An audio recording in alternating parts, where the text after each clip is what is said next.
Hi, I'm here to answer the question what messages I heard about socialism, communism, capitalism growing up.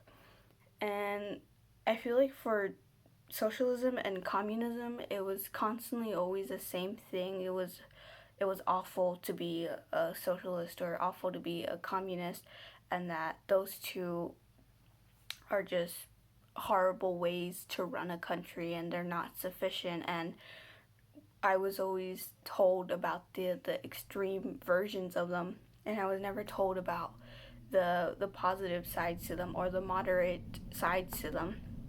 I mean, with socialism, I have conversations about the Mexican president with my parents, and one time I asked, because they were telling me about his policies, and I asked him, so he's a socialist, just wondering, and they got very defensive. They were saying, oh no, he's not like that, as like him being a socialist is a bad thing. And the same thing goes for Bernie Sanders. I mean, I feel like people, when they would talk about not wanting to, why they didn't like him, they would always be like, oh, it's because he's a socialist, as in those were just, awful things to be. Like, that's not what you should be, which I think is very negative to a child growing up, or just spreading those kind of messages, because they would only showcase the negative sides of it. Like but they would never show the positive sides of it, or the different type of extremes that it can be. There can be a moderate side, there can be an extreme side of everything. But when it came to capitalism, I was always told that it was good, it was great, it was the way to run a country, and that was it.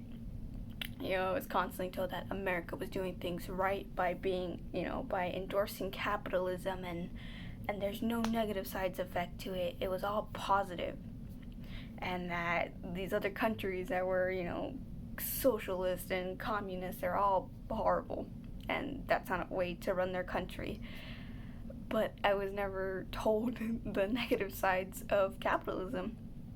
It was always the positive sides of it, like why every country should be like us, running like a capitalist country. And it gets a little tiring when you don't get two sides of the facts. You're only seeing this one thing in one way for the just growing up.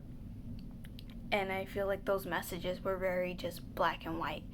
With socialism, communism, and capitalism, it was very black and white. It was socialism and communism, not great, awful.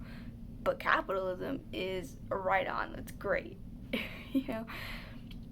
And I just wish that they would have told me more about it. Whereas I feel like now, like I feel those pressures of, like, when I hear communism and socialism, I'm like, I think of the worst. I think of like the extreme, I'm like, I think of Cuba and stuff like that. I'm like, whoa, like that's too intense. Like, let's not do that. But like, as I'm getting older and like even in college, like I'm learning way more about it, like the different types of measures that it can take. The same with capitalism. And yeah, that's kind of all I heard growing up, and even now too. It's not even just when I was a kid; it's now. But my question is, do you think McCarthy accusing people that they were communists without any evidence was just to show Americans that he was getting things done during the Cold War? Thanks.